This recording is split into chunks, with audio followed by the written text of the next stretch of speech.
Hey guys, it's Shannon from SB88. I've got a job here to show you.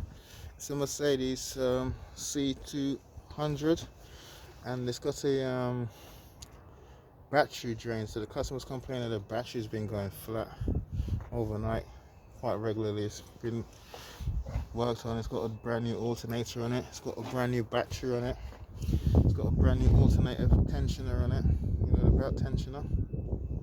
So yeah, after all of that, it's still happening. So he's called me out, and I told him that I need to do a current draw test. So this is the test that shows you what is being drawn from the battery whilst the car is resting.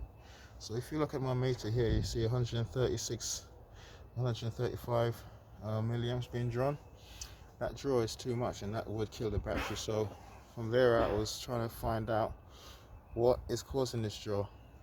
Long story short, after pulling out the fuses and stuff, I found the fuse in the boot, fuse 8, and that is the alarm.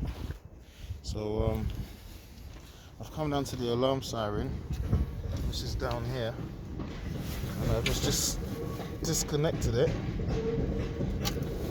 and go back to the meters.